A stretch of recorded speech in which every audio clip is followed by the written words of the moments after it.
ഇത്രയും നമ്മൾ ഈ ആർക്കിയോളജിക്കൽ മിസ്റ്ററീസ് എന്ന് പറഞ്ഞിട്ട് ചില ഒരു ഒരു 4000-3000 വർഷം മുന്നേ ഉണ്ടാക്കിയിട്ടുള്ള ഒരുപാട് സ്ട്രക്ചറുകൾ അല്ലെങ്കിൽ പട്ടണങ്ങൾ.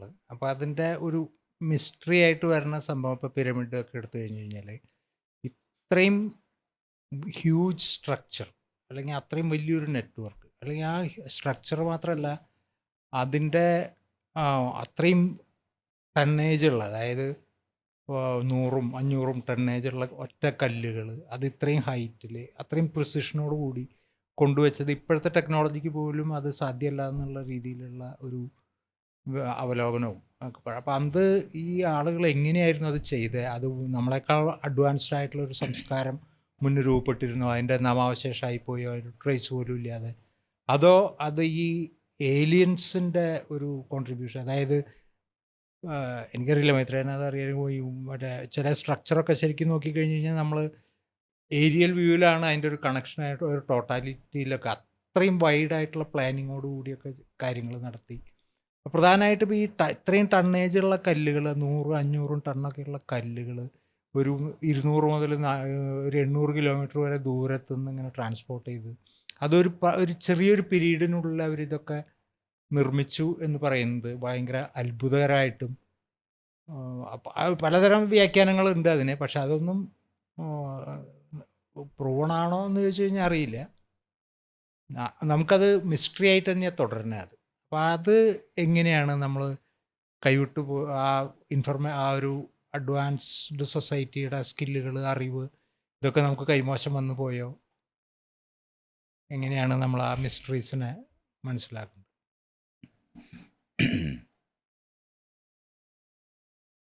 നമുക്ക് മിസ്റ്ററി ആയിട്ട് തുടരുന്ന ധാരാളം കാര്യങ്ങൾ ലോകത്തുണ്ട്. അത് അങ്ങനെ അല്ലെന്ന് വിചാരിക്കുകയും വേണ്ട. ഈ മനുഷ്യരുടെ സങ്കല്പം കൂടെ ചേർന്നിട്ടുള്ള ലോകത്തിനെ പറ്റിയുള്ള വ്യാഖ്യാനങ്ങൾ എന്നും ഉണ്ടായിട്ടുണ്ട്. ഫിലോസഫിയിലായാലും ശാസ്ത്രീയമായിട്ടൊക്കെ ചിന്തിക്കുന്ന ആ കാലഘട്ടത്തിൽ ശാസ്ത്രീയമായി ചിന്തിച്ചവരായാലും ശരി, ചില ഇൻഫർമേഷൻസ് നമുക്ക് ലഭിക്കാതിരിക്കുന്ന സമയത്ത് നമ്മളവിടെ നമ്മുടേതായ അവ്യൂഹങ്ങളും കൂടെ ചേർത്തിട്ടായിരിക്കും അത് പറയുന്നത്. ഈ കാര്യകാരണങ്ങൾ ഫില്ല് ചെയ്ത് വരിക എന്നുള്ളത് നമ്മുടെ ഒരു നീഡാണ്. അപ്പോൾ നമുക്ക് ലോജിക്കലായിട്ടൊരു വിഷയത്തിനെ മനസ്സിലാക്കണമെന്ന് ആലോചിച്ചാൽ സ്വാഭാവികമായി നമുക്കുണ്ടാകുന്ന ഒരു കാര്യമാണ് അതിനൊരു എന്തുകൊണ്ട് ഇതിങ്ങനെ സംഭവിച്ചു, ഒരു കാരണം വേണം. അപ്പം ആ ഒരു പ്രമേസിനകത്ത് എന്നും നമുക്ക് അറിയാവുന്ന രേഖപ്പെടുത്തപ്പെട്ട എല്ലാ സമയങ്ങളിലും എഴുതി വെച്ചത് മാത്രമല്ല ചിത്രത്തിൽ വരച്ചിരിക്കുന്ന സമയത്തും ഇത്തരത്തിലുള്ള ഒരു ഏരിയയും കൂടെ മനുഷ്യരുടെ സങ്കല്പങ്ങളും കൂടെ അങ്ങോട്ടിട്ടിട്ട് ലോകത്തിനെ കാണുന്ന ഒരു രീതിയിലായിരുന്നു നമ്മളെന്നും വ്യാഖ്യാനിച്ച് മനസ്സിലാക്കിയിരുന്നു. ഈ ഒരു മേഖല നിപ്പുണ്ട്, അതില്ല എന്ന് വിചാരിക്കേണ്ട. നമുക്ക് ഇപ്പോൾ മനുഷ്യൻ്റെ ഹിസ്റ്ററി തന്നെ നമ്മൾ എടുക്കുമ്പോൾ നമ്മൾ ഈ പുസ്തകത്തിനകത്ത് യഥാർത്ഥത്തിൽ ഏറ്റവും കൂടുതൽ മനുഷ്യൻ്റെ ഹിസ്റ്ററി തന്നെയാണ് ഏറ്റവും കൂടുതൽ പറഞ്ഞിട്ടുള്ളത്. അതാണല്ലോ കൂടുതൽ പ്രസക്തം. അപ്പോൾ ആ പറയുന്ന സമയങ്ങളിലൊക്കെ ഈ പറയുന്ന നിലവാരത്തിൽ വിശദീകരിക്കാൻ കഴിയാത്ത പല കാര്യങ്ങളും നിലനിൽപ്പുണ്ട് എന്നുള്ളത് നമ്മൾ അംഗീകരിച്ചുകൊണ്ട് തന്നെ അതിനെ കാണാവൂ. പ്രത്യേകിച്ച് നമ്മൾ അറിഞ്ഞു തീരുന്നില്ല എന്ന് പറയുന്നത് അത് ആ പറയുന്നത് വളരെ സൂക്ഷ്മമായ ലോകത്തിൻ്റെ അത് ഇതങ്ങനെയല്ല. ഇമ്മീഡിയറ്റ് നോളജ് തന്നെ നമുക്ക് പലതിനകത്തും ഇല്ലാതിരിക്കുന്നു എന്നുള്ള യാഥാർത്ഥ്യമുണ്ട്. അപ്പോൾ അത് നമ്മളത് അങ്ങനെ കാണണം. അപ്പോൾ അതുകൊണ്ട് ഇപ്പം നമ്മളീ പറയുന്നത് ഒരു ഇതുവരെ ഉണ്ടായിരുന്ന ഒരു ലോകവീക്ഷണത്തിന് പകരം നമുക്ക് ഒരു ലോകവീക്ഷണം നമ്മൾ നിർമ്മിക്കുന്ന ഒരു ഏരിയയിലാണ് ശരിക്കും പറഞ്ഞ ഈ പുസ്തകത്തിൻ്റെ മുഴുവൻ കാര്യങ്ങളും നിൽക്കുന്നത്. അപ്പോൾ അതിനകത്ത് ഇതിനെ എങ്ങനെ വിശദീകരിക്കും എന്ന് പറയുന്ന ഒരു കാര്യമാണ്.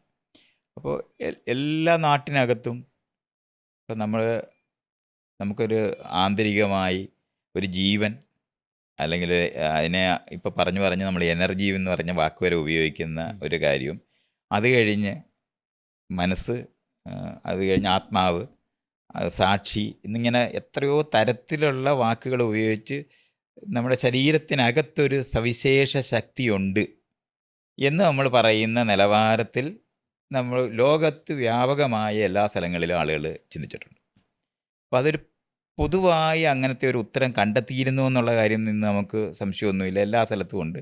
അതുകൊണ്ട് മരിച്ചു പോവുക, മരണം എന്ന് പറയുന്നത് ജീവിതം അവിടെ തീരുന്നില്ല എന്നും മരണാനന്തരമായ ഒരു ജീവിതം ഉണ്ടെന്ന് വിചാരിക്കുന്നത് കൊണ്ട് തന്നെയാണ് ശരീരം അടക്കുകയൊക്കെ ചെയ്തിട്ടുള്ളത്. അപ്പോൾ ഇതുപോലുള്ള എല്ലാ സ്ഥലങ്ങളിലും ആൻസിസ്ട്രൽ വർഷിപ്പ് എന്ന് നമ്മൾ പറയുന്ന നമ്മുടെ പൂർവികരെ ആരാധിക്കുക എന്ന് പറയുന്നത് അവരുടെ അടുത്തു നിന്ന് അനുഗ്രഹങ്ങൾ മേടിക്കുക, അവരുടെ അടുത്തു നിന്ന് ചെയ്യുന്ന പ്രവൃത്തിക്ക് സാങ്ഷൻ മേടിക്കുക, ഇത് ഇങ്ങനെയുള്ളതിനെല്ലാം വേണ്ടി അവരെ പ്രീണിപ്പിക്കുക എന്ന് പറയുന്നതിന് വേണ്ടി അവർക്ക് ഇഷ്ടമുള്ള കാര്യങ്ങളെല്ലാം അവരുടെ മരണ സ്ഥലങ്ങളിൽ കൊണ്ടുവന്ന് വെക്കുക. അവർ മരണം സംഭവിച്ച സ്ഥലത്തിന് അടയാളപ്പെടുത്തുന്നതാണ് ആദ്യത്തെ. അങ്ങനെ മറ്റേതാണെന്നുണ്ടെങ്കിൽ ഇപ്പോൾ ഒരു നമ്മളിന്ന് രാവിലെ കഴിച്ച മീനിനൊന്നും ഒരു ശവക്കലറയില്ലല്ലോ, പ്രാർത്ഥനയൊന്നും ഇല്ലല്ലോ. അപ്പോൾ അത് കാരണം കൊണ്ട് നമ്മുടെ മനുഷ്യർക്ക് മാത്രമാണ് മരണം അടയാളപ്പെടുത്താൻ തുടങ്ങിയിട്ടുള്ളത്. ബാക്കി എല്ലാ ജീവികളും മരണം വളരെ സ്വാഭാവികമായി അവർ അനുഭവിച്ച് അടുത്ത തലമുറയെ ഉണ്ടാക്കി ജീവിക്കുന്നത് വഴിയാണ് ജീവൻ തുടരുന്നതെന്ന് അവർ സത്യത്തെ തിരിച്ചറിഞ്ഞതുപോലെയാണ് അത് കഴിയുന്നത്. നമ്മൾ ഈ കാര്യകാരണ സംബന്ധമായി ആലോചിക്കാൻ തുടങ്ങുന്നത് കൊണ്ട്, ചുറ്റുപാടിനെ കൂടുതൽ ഇണക്കാനായിട്ട് പ്രവർത്തിക്കുന്നത് കൊണ്ടൊക്കെയാണ് നമ്മൾ ഈ പറയുന്ന നിലവാരത്തിൽ കുറച്ച് അഭ്യൂഹങ്ങളും കൂടെ ചേർത്തിട്ട് മാത്രമേ നമ്മൾ മരണത്തിനെ അനുഭവിക്കത്തുള്ളായിരുന്നു. അപ്പോൾ അവിടെയാണ് ഈ അടയാളപ്പെടുത്തുകളെല്ലാം ഉണ്ടാകുകയും ഈ ആൻസെസ്ട്രൽ വർഷിപ്പുകളെല്ലാം ഉണ്ടാകുകയും ചെയ്യുന്നുണ്ട്. ഒരു ആന്തരിക ലോകം നമുക്ക് സവിശേഷമായി ഉണ്ടെന്നും അതിന് കറസ്പോണ്ടിങ് ആയിട്ട് ലോകത്ത് അതുപോലുള്ള സൂക്ഷ്മ ലോകങ്ങളുണ്ടെന്നും നമ്മൾ സങ്കല്പിക്കുന്നുണ്ട്. ഇപ്പം നമ്മുടെ ശരീരത്തിനകത്തൊരു ശക്തിയുണ്ട് എന്ന് നമ്മൾ അറിവ് ചെയ്തിട്ട് കൺസീവ് ചെയ്തിട്ടുള്ള ആത്മാവെന്ന്, അല്ലെന്നുണ്ടെങ്കിൽ ചീ എന്ന് ചൈനക്കാരൻ വിളിക്കുന്നത്, അല്ലെങ്കിൽ നമ്മുടെ ഇവിടെ പ്രാണൻ എന്ന് വിളിക്കുന്നത്, സ്പിരിറ്റ് എന്ന് വിളിക്കുന്നത്, അങ്ങനെ അവിടെ നിന്നാണ് സ്പിരിച്വാലിസം ഒക്കെ ഉണ്ടായിട്ടുള്ളത്. അപ്പോൾ ഇതുപോലുള്ള വാക്കുകൾ കൊണ്ട് ഒരു ആന്തരിക ലോകം സവിശേഷമായി മനുഷ്യർക്കുണ്ട് എന്ന് സങ്കല്പിച്ചതിന് ശേഷം ആ ജീവിതത്തിനെ പറ്റി സ്പെക്കുലേറ്റ് ചെയ്യുക എന്ന് പറയുന്നതായിരുന്നു നമ്മൾ ചെയ്തിട്ടുള്ളത് കൊണ്ടാണ്. അപ്പം ഇതുപോലെ തന്നെ നമ്മുടെ ശരീരത്തിനകത്തൊരു ജീവൻ ഇരിക്കുന്നത് പോലെ ഈ കാണുന്ന പ്രപഞ്ചത്തിനകത്തൊരു ജീവൻ അതിനകത്തിരിക്കുന്നതായിട്ട് സങ്കല്പിച്ചിട്ടാണ് നമ്മളൊരു വലിയ ശക്തിയെപ്പറ്റി, നമ്മുടെ ശരീരത്തിനകത്തൊരു ശക്തി ഒളിച്ചിരിപ്പുണ്ട്, ഇതുപോലെ ഈ പ്രപഞ്ചത്തിനകത്തൊരു ശക്തി ഒളിച്ചിരിപ്പുണ്ട് എന്ന് കണ്ടിട്ട് ഈ രണ്ട് ശക്തികളും തമ്മിലുള്ള ബന്ധത്തിനെ പറ്റിയാണ് പിന്നെ നമ്മുടെ സകല ഈ പറയുന്ന സ്പിരിച്വൽ ആയിട്ടുള്ള സകല സാധനങ്ങളെയും നമ്മൾ നിർമ്മിച്ചിട്ടുള്ളത്. അങ്ങനെ ഒരു പരമാത്മാവിൻ്റെ ആത്മാവും പരമാത്മാവും അല്ലെങ്കിൽ ജീവാത്മാവ് എന്നൊക്കെ നമ്മൾ ഈ പറയുന്ന കൺസെപ്റ്റ്സ് മുഴുവൻ നമ്മൾ ഉണ്ടാക്കുന്നത് ഒരിക്കൽ നമ്മുടെ ശരീരത്തിനകത്ത് ഒരു സവിശേഷമായ ശക്തി ഒളിച്ചിരിപ്പുണ്ട് എന്ന് കണ്ടെത്തിയാൽ അതിന് സമാനമായിട്ടുള്ള ഇത്തരത്തിലുള്ള സാധനങ്ങൾ നമ്മൾ കണ്ടെത്തി. നേരത്തെ നമ്മൾ പറഞ്ഞു ഈ പ്രാപഞ്ചിക ബോധത്തിന്റെ കണികകൾ എല്ലാത്തിലും ഉണ്ട്. അതെ, നേരത്തെ നമ്മൾ മറ്റേ ശരീരത്തിനെ പറ്റി പറയുന്ന സമയത്ത് തന്നെ കോൺഷ്യസ്നെസ് എന്ന് പറയുന്നതിനെ പറ്റി നമ്മൾ ഡിസ്കസ് ചെയ്യുമ്പോഴും നമ്മൾ ഈ പറയുന്ന പ്രശ്നത്തിനകത്ത് നമ്മൾ ചെന്ന് പെടുമായിരുന്നു, പ്രാപഞ്ചിക ബോധം അതിനകത്ത്. അപ്പം അതിനെ പലതരത്തിൽ നമ്മൾ മനസ്സിലാക്കുന്ന സമയത്ത് എമർജൻറ്റ് പ്രോപ്പർട്ടി എന്ന് നമ്മൾ മനസ്സിലാക്കാതെ എന്ന് പറഞ്ഞാൽ ഉരുത്തിരിഞ്ഞു വരിക അല്ലെങ്കിൽ ആവിർഭവിക്കുക, ഒരു പല കാര്യങ്ങൾ ചേർന്നിരിക്കുമ്പോൾ അതുവരെ അവിടെ ഇല്ലാതിരിക്കുന്നിടത്ത് അതിൽ നിന്ന് ഭിന്നമെന്ന് തോന്നുന്ന നിലവാരത്തിൽ പുതിയ ഒരു അവസ്ഥയിലേക്ക് ആ കാര്യങ്ങൾ മാറിയൊരു പുതിയ റിയാലിറ്റി നമ്മുടെ ലൈഫിനെ അനുഭവിക്കുക എന്ന് പറയുന്നതാണ് നമ്മൾ ഈ എമർജൻസ് കൊണ്ട് ആവിർഭാവം കൊണ്ട് പറഞ്ഞിട്ടുള്ളത്. അപ്പം അതിൻ്റെ സങ്കീർണതകളുടെ വർധനവിനെ പറ്റിയൊക്കെ നമ്മൾ സംസാരിച്ച് കഴിഞ്ഞിട്ടുള്ളതാണ്. ഒരിക്കൽ നമുക്കത് അങ്ങനെ മനസ്സിലായി കഴിഞ്ഞാൽ ഈ പറയുന്ന പോലെ ഒരു എസൻസ് ശരീരത്തിന് ഒരു എന്താണ് അതിൻ്റെ ഒരു സത്ത, അങ്ങനെയാണ് സത്താവാദമൊക്കെ വരുന്നത്. സത്ത് എന്ന് പറഞ്ഞാൽ സത്ത് പോയി എന്നുള്ളതാണ്, നമ്മൾ ചത്തുപോയി എന്നാണ്. ശരീരത്തിനൊരു സത്തുണ്ട്, എസൻസ്, ഒരു സവിശേഷ ചൈതന്യം. അതാ സവിശേഷ ചൈതന്യം എന്ന് പറയുന്നത് ഇതിൻ്റെ എല്ലാം ആകത്തുകയായിട്ടാണ് അതിനെ കാണുന്നത്, അതിൻ്റെ എസൻസ് ആയിട്ട്.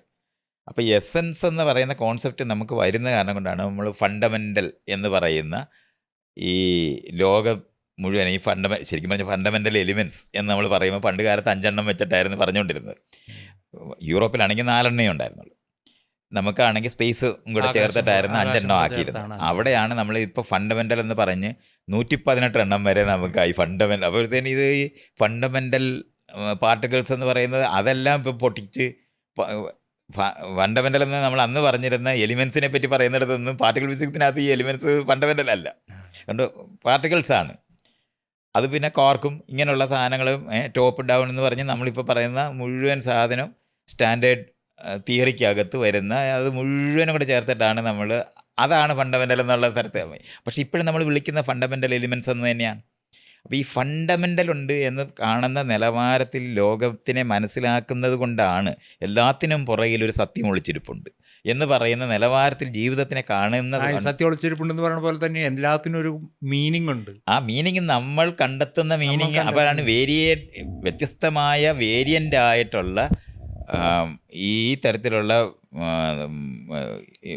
അർത്ഥങ്ങൾ നമ്മൾ കണ്ടെത്തുന്നതാണ് എന്ന് നമ്മൾ പറയുന്നത് മനസ്സിലാക്കാപ്പെടാതെ പോകുമ്പം അത് അവിടെ തന്നെ ഉണ്ട്. നമ്മൾ കണ്ടെത്തിയ മൂല്യങ്ങളെല്ലാം പുറത്ത് ലോകത്തുണ്ട് എന്ന് നമ്മൾ വിചാരിക്കുന്നത്. അങ്ങനെയാണ് ശരി തെറ്റ് ഇതെല്ലാം ഇത് മുഴുവനും കൂടെ ചേർന്നിട്ടാണ് ഈ ലോകത്തിനെ നമ്മൾ എക്സ്പീരിയൻസ് ചെയ്യുന്നത്. നമ്മളുടെ ഒരു ഇടുന്ന സാധനങ്ങളാണ്.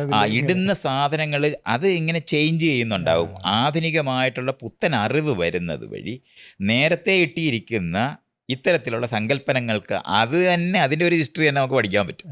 നമ്മളുടെ ഒരു ഇന്റർപ്രിട്ടേഷൻ്റെ സാധ്യതകൾ മാറി മാറി ഗോത്രത്തിനകത്തുണ്ടായിരുന്ന ഒരു ദൈവവും ഗോത്രകാലത്തിന് ശേഷം ഉണ്ടായിരുന്ന ദൈവത്തിനെ പറ്റിയുള്ള സങ്കല്പങ്ങളും ഒക്കെ നമ്മളിങ്ങനെ പരിശോധിച്ച് നോക്കിയാൽ അതിങ്ങനെ മാറി ദൈവം സ്നേഹമാകുന്നെന്ന് പറയുന്നിടത്ത് എത്തുന്നവരെ നമ്മൾ അങ്ങനെ പോകത്തില്ല. അവസാനം ദൈവത്തിനെ നമുക്ക് ഒരു തരത്തിലും ഒരിക്കലും മറ്റേതങ്ങനെയല്ല, വളരെ മൂർത്തമായ വിളിച്ചാൽ വെളിപ്പുറത്തിരുന്ന ദൈവങ്ങളായിരുന്നു ഗോത്രത്തിലുണ്ടായിരുന്നു. നമ്മുടെ കൂടെ നടന്ന് നമുക്ക് വേണ്ടി യുദ്ധം എപ്പോൾ വേണേലും അവതരിച്ച് നമ്മളെ രക്ഷിച്ചുകൊണ്ടിരുന്ന ദൈവത്തിൽ നിന്ന് ഒക്കെ അങ്ങ് പോയിട്ട് ഫിലോസഫിയിലെ ദൈവം എന്നൊക്കെ പറയുന്നത് നമുക്ക് ചിന്തിക്കാൻ പോലും പറ്റാത്ത നിലവാരത്തിൽ അബ്സ്ട്രാക്റ്റായ ദൈവമായിട്ടൊക്കെ മാറും.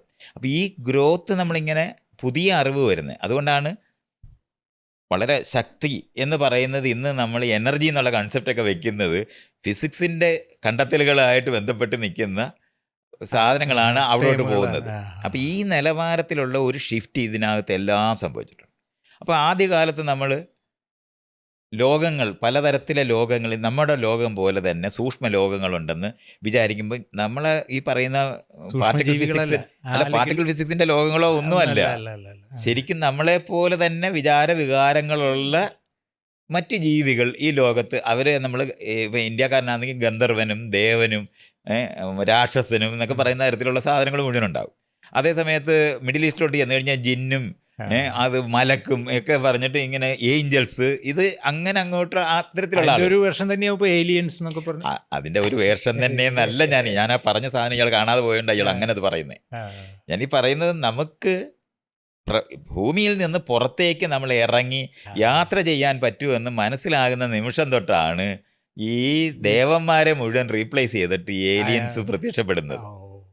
അതാണ് അതിൻ്റെ ഇത് നമ്മൾ എങ്ങനെയാണ് ശക്തിയായിട്ടിരുന്ന ശരീരത്തിൻ്റെ അകത്ത് ഒളിച്ചിരിക്കുന്ന ശക്തിക്ക് പകരം ഇന്ന് നമ്മൾ എനർജി എന്ന് വിളിക്കുന്നത് പോലെ വൈബ് എന്നൊക്കെയുള്ള വാക്ക് ഉപയോഗിക്കുന്ന പോലെ തന്നെയാണ് ഈ ഗന്ധർവന്മാരെല്ലാവരുമാണ് ഇന്ന് ഏലിയൻസ് ആയിട്ട് മാറിയിട്ടുള്ളത്. ലോകത്തിനെ പറ്റിയുള്ള സൂക്ഷ്മ അറിവുകൾ മനുഷ്യർക്ക് വരുന്ന അനുസരിച്ചിട്ട് നമ്മുടെ അറിയാത്ത മേഖലയിലുള്ള ഇഗ്നോറൻസിന് പുത്തൻ രൂപങ്ങൾ ഇതിനനുസൃതമായി മാറും. നമ്മളുടെ അറിവും സാഹചര്യങ്ങളും അനുസരിച്ച് ദൈവത്തിനെ ഓരോ സമയത്ത് ആ ദൈവത്തിനെ പഠിച്ചാൽ ഒരു ദൈവത്തിനെ എടുത്ത് നമ്മൾ പഠിക്കുവാണെങ്കിൽ ഏത് കാലത്ത് ആരുണ്ടാക്കിയെന്ന് കാണാൻ പറ്റും. ആ ദൈവത്തിന്റെ സ്വഭാവം അനുസരിച്ച് ആ ദൈവത്തിനെ ഇത് ഇന്നവരല്ലാതെ ഈ ദൈവത്തിനെ ഉണ്ടാക്കത്തില്ല എന്ന് നമുക്ക് കാണാൻ പറ്റും. നമ്മുടെ നാട്ടിനകത്ത് ഈ പാമ്പിനെ ആരാധിക്കുകയൊക്കെ ചെയ്യുന്നതൊക്കെ ഏത് കാലത്താണെന്ന് നമുക്ക് നോക്കിയാൽ നമുക്ക് ഇങ്ങനെ കാണാൻ പറ്റും. ഇത് അപ്പം മനുഷ്യരുടെ ചുറ്റുപാടും അവർക്ക് ലോകത്തിനെ എത്രത്തോളം മനസ്സിലാക്കുന്നോ ആ മനസ്സിലാക്കുന്ന അനുസരിച്ച് തന്നെയാണ് അവരുടെ സങ്കല്പങ്ങളും ഒരുപോലെ തന്നെ മാറും. ആ മാറുന്ന അനുസരിച്ചിട്ടാണ് ലോകത്തിനെ പറ്റിയുള്ള അവരുടെ ധാരണകൾ. അപ്പോൾ എന്നും ഒരിക്കലും അറിഞ്ഞു തീരാത്തൊരു പ്രപഞ്ചമായത് കാരണം കൊണ്ട് അറിഞ്ഞുകൂടാത്തിടത്തേക്ക് ഈ തരത്തിലുള്ള വലിയ വലിയ വലിയ വലിയ സങ്കല്പങ്ങൾ അവിടെ കൊണ്ടുപോയി പ്രതിഷ്ഠിക്കും. ഇത് നമ്മൾ കൃത്യമായിട്ട് മനസ്സിലാക്കേണ്ടതുണ്ട്. ഈ ഏരിയയ്ക്കകത്തുള്ള ഒരു ഡെവലപ്മെൻറ്റ് ഭാഗമായിട്ടാണ് ജീവിതത്തിനെ മനസ്സിലാക്കുകയും കാണുകയും ചെയ്യുന്നത്. അപ്പം ഓരോ തവണയും ഈ ഇൻ്റർപ്രറ്റേഷൻ നമ്മൾക്ക് വിശദീകരിക്കാൻ കഴിയാതിരിക്കുന്ന കാര്യങ്ങൾക്ക് പുതിയ അറിവിൻ്റെ വെളിച്ചത്തിൽ പുത്തൻ വ്യാഖ്യാനങ്ങൾ. അതുകൊണ്ടാണ് എന്നും ബൈബിളും ഖുറാനും ഭഗവത്ഗീതയും ഒക്കെ വ്യാഖ്യാനിച്ചുകൊണ്ടേയിരിക്കും. ഈ വ്യാഖ്യാനം മുഴുവനും പുതിയ അറിവിൻ്റെ വെളിച്ചത്തിൽ അതിനെ വീണ്ടും വ്യാഖ്യാനം അങ്ങോട്ട് ആദ്യം ഇടും. അതിനെ പ്രസക്താക്കണമെങ്കിൽ നമ്മുടെ പുതിയ അറിവുകൾ ഈ അങ്ങോട്ടിടും. എന്നിട്ട് പിന്നെ അവിടെ കുഴിച്ചെടുത്തിട്ട് ഖനിയിൽ സാധനങ്ങൾ കണ്ടെത്തുന്ന പോലെ ഖുറാനകത്തുനിന്നും ബൈബിളിനകത്തുനിന്നും കിട്ടിയെന്ന് പറയുന്ന പോലത്തെ പരിപാടിയാണ്. അങ്ങനെ കണ്ടെത്തുകയാണ് ചെയ്യുന്നത്. അപ്പം ഇത് നമ്മളാണ് അറിയേണ്ടത്. ഇങ്ങനത്തെ ഒരു സങ്കല്പന ഉണ്ട്. അപ്പോൾ ഓരോ തവണയും വിശദീകരിക്കാൻ കഴിയാതിരിക്കുന്ന ഒരു പ്രശ്നത്തിനെ പുത്തൻ അറിവുകളുടെ വെളിച്ചത്തിൽ പുതിയ വിശദീകരണങ്ങൾ വ്യാഖ്യാനങ്ങൾ ഉണ്ടാക്കി ഇങ്ങനെ കൊടുത്താണ് നമ്മൾ ഈ ലോകത്തിനെ മനസ്സിലാക്കി. അങ്ങനെയാണ് നമുക്ക് സമാധാനം വരുവുള്ളൂ. അങ്ങനെ ചെയ്യാതെ നമുക്ക് അത് പറ്റൂല. നമ്മളുടെ അഭ്യൂഹങ്ങൾ എന്ന് പറയുന്നത് നമ്മുടെ ആഗ്രഹങ്ങളും ആവശ്യങ്ങളും ഒക്കെ ചേർന്നിട്ടുള്ള ഒരു സാധനം കൂടി. നമ്മുടെ ഈ ആധുനികമായ അറിവ് ചേരുന്നത് അനുസരിച്ചിട്ടാണ് ഇത് വരുന്നത്. അപ്പോൾ ആ നിലവാരത്തിലുള്ള ഒരു ഏരിയ നമുക്ക് ഇങ്ങനെ കാണാൻ പറ്റും. പുത്തൻ വിശദീകരണങ്ങൾ. ഇപ്പോൾ ഒരു മിസ്റ്ററി ആയിരുന്നു എന്ന് നമ്മൾ പറയുന്ന ഏത് സാധനവും അതിൻ്റെ കോണ്ടക്സ്റ്റിൽ പലതരത്തിലുള്ള ഉത്തരങ്ങൾ ഇഷ്ടം പോലെ ആൾക്കാർ കണ്ടുപിടിച്ചിട്ട് ഓൾറെഡി ഉണ്ടായിരിക്കും. പക്ഷെ അതൊന്നും തന്നെ ആളുകൾക്ക് അത് ഇൻട്രസ്റ്റഡ് അല്ല. ഈ അഭ്യൂഹങ്ങൾ വരുത്തുന്നതാണ്. കഥ പറയുന്നതിനകത്തുള്ള നമ്മുടെ കൗതുകം കൊണ്ടാണ് നമ്മൾ അങ്ങനത്തെ കഥകൾ കേൾക്കാനാണ് നമുക്ക് സത്യത്തിൽ ഇഷ്ടം. അപ്പോൾ അതുകൊണ്ട് ആ നിലവാരത്തിലുള്ള മിസ്റ്റീരിയസ് ആയിട്ടുണ്ടായിരുന്ന അല്ലെങ്കിൽ വിശദീകരിക്കാൻ ഒക്കാതിരുന്ന കാര്യങ്ങളെല്ലാം എത്ര ഭയങ്കര റിസർച്ച് നടത്തി കണ്ടുപിടിച്ച് കളയും. ഇപ്പോൾ നമ്മൾ ഏറ്റവും വലിയ ഉദാഹരണമായിരുന്നു ബെർമുഡ ട്രയാങ്കിൾ. ശരിക്കും പറഞ്ഞാൽ ഇപ്പം എന്തുകൊണ്ടാണ് ആ ബെർമുഡ ട്രയാങ്കിളിൻ്റെ മേളിൽ ഈ കപ്പലും പ്ലെയിനും ഒന്നും അപ്രത്യക്ഷമാകാത്തതെന്ന് ആരും ചോദിക്കത്തില്ല. ഇപ്പം നമ്മൾ പോകുന്ന എല്ലാ സാധനവും കിട്ടും. ഈ ഇടയ്ക്ക് ആകപ്പാടെ മലേഷ്യൻ എയർപ്ലെയിനാണ് നമുക്ക് ഇതുവരെ, പക്ഷെ അതിൻ്റെ പാർട്ടും സാധനവും ഒക്കെ കിട്ടിയിട്ടുണ്ട്. ഒരു 10 വർഷമൊക്കെ കഴിഞ്ഞിട്ടാണ് കിട്ടിയിട്ടുള്ളത്. അതിനെ പറ്റിയുള്ള നമ്മുടെ ഇതുവരെയുള്ള മുഴുവൻ അറിവും വെച്ച് പരിശോധിച്ച് നോക്കുമ്പോൾ അത് ഓടിച്ച പൈലറ്റ് അയാൾ ആത്മഹത്യക്ക് തീരുമാനിച്ചിട്ട് കൊണ്ടുപോയതുപോലെയാണ് നമ്മുടെ അതിൻ്റെ മുഴുവൻ സാധനവും. അവർ മുഴുവൻ പഠനം വരുന്ന സമയത്ത് ഇയാളുടെ ഈ മുകളിലുള്ള ഈ പ്ലെയിൻ പോകേണ്ട സ്ഥലത്തൂടെ അല്ലാതെ പോവുകയും അയാളുടെ വില്ലേജിൻ്റെ മുകളിൽ പോയി അയാൾ ഒരു തവണ വട്ടം ചുറ്റിയതുമായിട്ടും അകത്ത് നിന്ന് ഒരു പൈലറ്റിനല്ലാത്ത ആർക്കും ഈ തരത്തിൽ റഡാറിനകത്ത് പെടാത്ത തരത്തിലുള്ള എല്ലാം ഓഫ് ചെയ്യാൻ പറ്റുന്ന ഒന്നും വേറൊരാൾക്കും പറ്റത്തില്ല. അപ്പോൾ ഇത് മറ്റുള്ള പൈലറ്റുമാർ മുഴുവനും കൂടി ഇരുന്നിട്ടാണ് ഇത്രയും കാര്യങ്ങൾ ചെയ്യണമെങ്കിൽ ഇതിനെ മെയിൻ പൈലറ്റ് വിചാരിക്കാതെ ചെയ്യാൻ പറ്റത്തില്ല എന്ന് അവർ കണ്ടെത്തുന്നത് വഴി. മാത്രമല്ല ഈ നോർത്തേൺ ഹെമിസ്ഫിയർ വടക്കൻ ഭൂമിയുടെ ആ പകുതിക്കാണ് സകല രാജ്യങ്ങളും 90% കിടക്കുന്നത്. ഒരു തരത്തിൽ നമുക്ക് ഒരു കപ്പലോ അല്ലെങ്കിൽ ഒരു സാറ്റലൈറ്റോ ഒന്നുമില്ല ഈ ഇന്ത്യൻ ഓഷൻ എന്ന് പറയുന്നത്. ആ മേഖലയിലോട്ടാണ് ഇയാൾ ഓടിച്ചുകൊണ്ട് പോകുന്നത്. അത് കാരണം കൊണ്ട് ഒരെണ്ണത്തിന് അപ്പോൾ ആളുകൾ ഇത്രയും ഏറ്റവും ചെറിയ ഒരു എലിയെ വരെ പിടിക്കാൻ ഒരു സാറ്റലൈറ്റിന് കഴിയും. പക്ഷേ ഇത് കണ്ടെത്താൻ എന്തുകൊണ്ട് കഴിഞ്ഞില്ല എന്നൊക്കെ പറയുമ്പോൾ ഈ സദേൺ ഹെമിസ്ഫിയറിനകത്ത് ആസ്ട്രേലിയക്കാർക്കും ന്യൂസിലൻഡുകാർക്കും കൂടെ അവിടെ വയ്ക്കുന്ന ഒരു സാധനം അല്ലാതെ അത് കഴിഞ്ഞാൽ പിന്നെ സൗത്ത് ആഫ്രിക്കയുടെ മണ്ടയിലോ അല്ലെങ്കിൽ സൗത്ത് അമേരിക്കയുടെ മണ്ടയിലോ കുറച്ച് വയ്ക്കുന്ന 1-2 സാറ്റലൈറ്റ് അല്ലാതെ വേറെ ഒരു സാധനം ഇതിനിടയ്ക്കുള്ള ഒരു സ്ഥലത്ത് ഒരു കപ്പൽ പോലും ഓടിക്കുന്നില്ല. കാരണം കപ്പലുകളിപ്പോൾ സിംഗപ്പൂരിൽ നിന്ന് നമ്മൾ പോകുകയാണെന്നുണ്ടെങ്കിൽ മേപ്പോട്ടെന്ന് പറയുമ്പോൾ വടക്കോട്ട് വന്ന് അവിടെ ഉള്ള നഗരങ്ങളിലൂടെ വന്നിട്ടാണ് യൂറോപ്പിലോട്ട് പോകുന്നതായാലും ശരി അമേരിക്കയിലോട്ട് പോകുന്നതൊക്കെ ചെയ്യുന്നത്. ജപ്പാനിൽ ചെന്നിട്ട് ഇങ്ങനെ ചെയ്യുള്ളൂ. അല്ലാതെ ഈ നോമാൻസ് ലാൻഡ് പോലെ കിടക്കുന്ന ഒരു ഏരിയയാണ് ഈ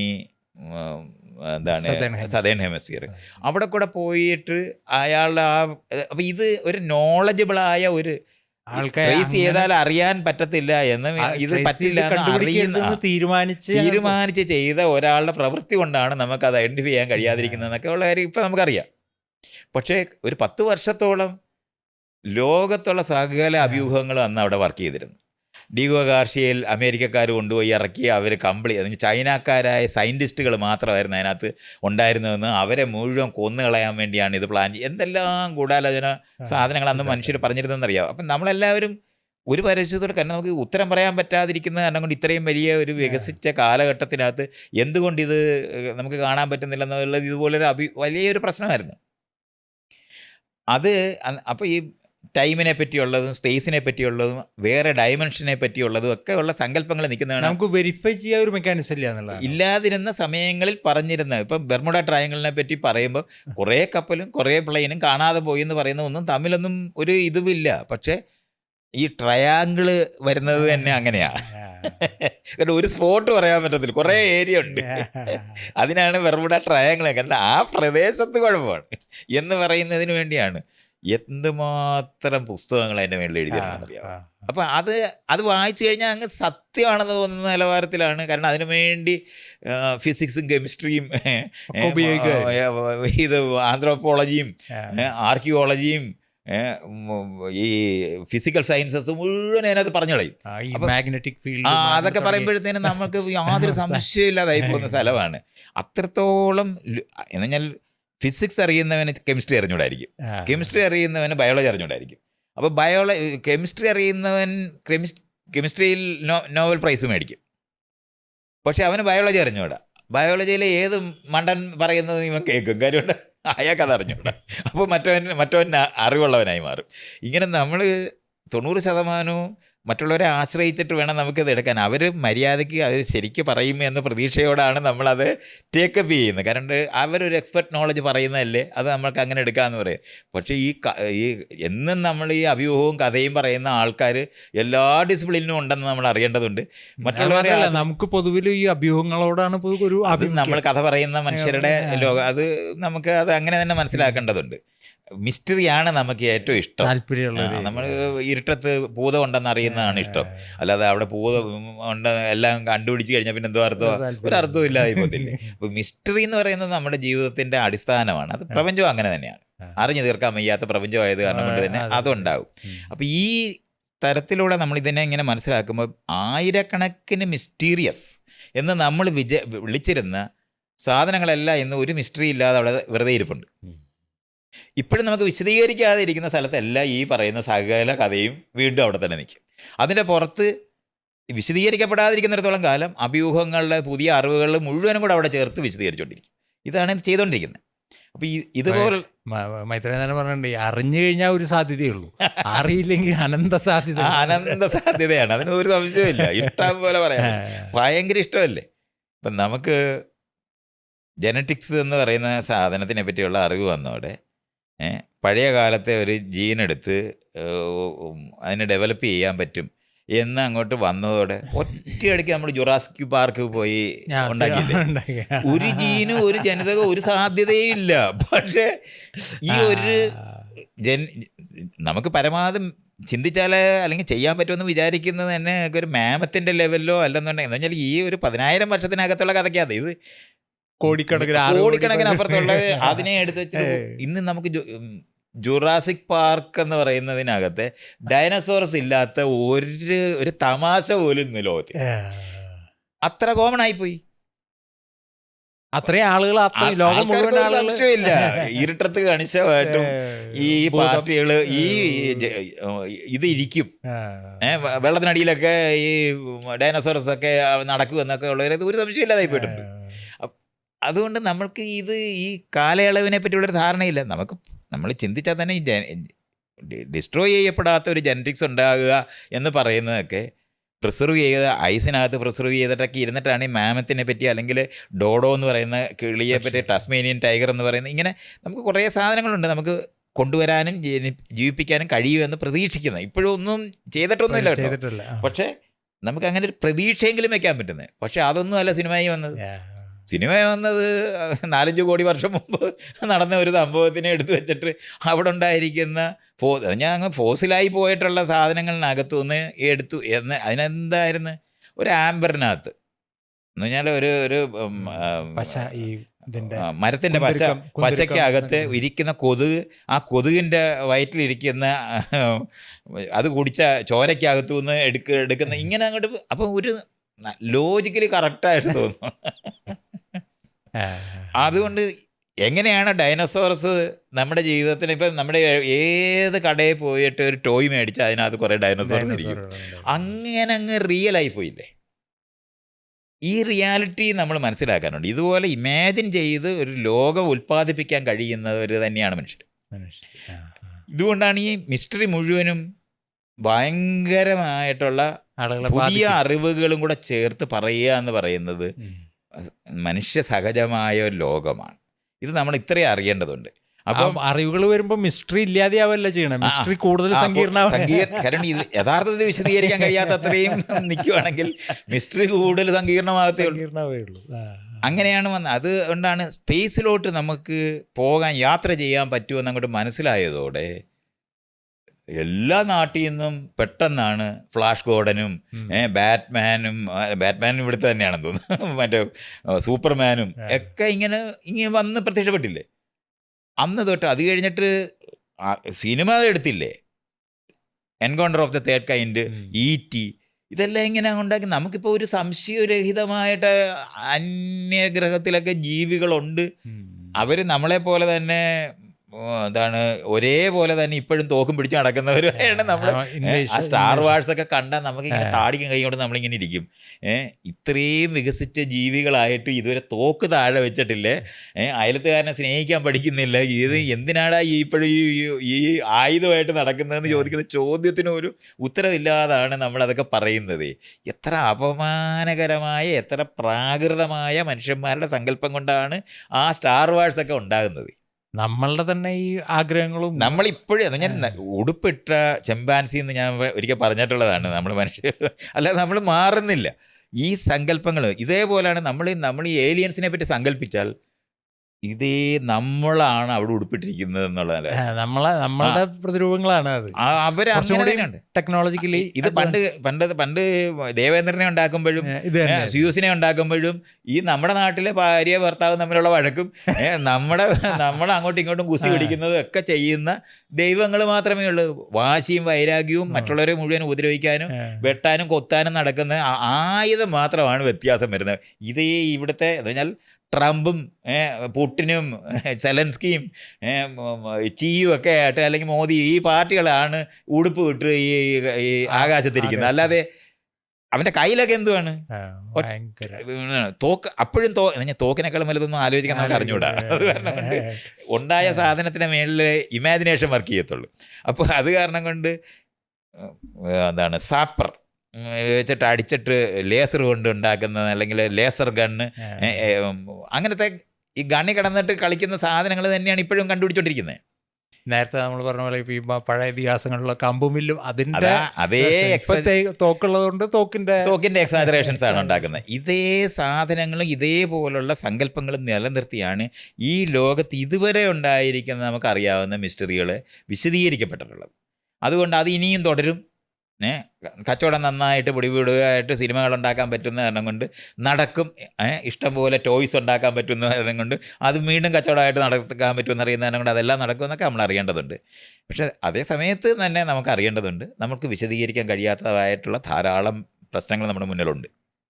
അല്ല, ഇതിൽ ഇപ്പോൾ ഇത് പറയുമ്പോഴും പിരമിഡിൻ്റെ ആ കല്ലുകളുടെ വലിപ്പം, അതിന്റെ ട്രാൻസ്പോർട്ട്, അതിനെ ആ കല്ലുകൾ എവിടെ നിന്നാണ് കോറി ചെയ്തതെന്നൊക്കെ നമ്മൾ കണ്ടെത്തി കഴിഞ്ഞിട്ടുണ്ട്. അപ്പോൾ അത് ഇത്രയും ദൂരമുണ്ട്, അത് മനസ്സിലായി. ആ മനസ്സിലായ കാര്യങ്ങൾ ഒരു എന്ന് പറഞ്ഞാൽ ലോകത്ത് നമ്മൾക്ക് അറിയാവുന്ന ഒരു ഇൻ്റർപ്രിട്ടേഷൻ്റെ സ്ഥലമാണ് ഞാനീ പറയുന്നത്. ഇപ്പം ലോകത്ത് അറിയാവുന്ന ഒരു രാജാവ് അയാൾക്കൊരു കല്ലറ ഉണ്ടാക്കിയെന്ന് വെച്ചോ. അയാൾക്കൊരു കല്ലറ ഉണ്ടാക്കി, അയാളുടെ മോൻ അയാളെ വലിയ കല്ലറ ഉണ്ടാക്കും. നമ്മുടെ നാട്ടിലെ ആൾക്കാർ പെര വയ്ക്കുന്ന പോലെ.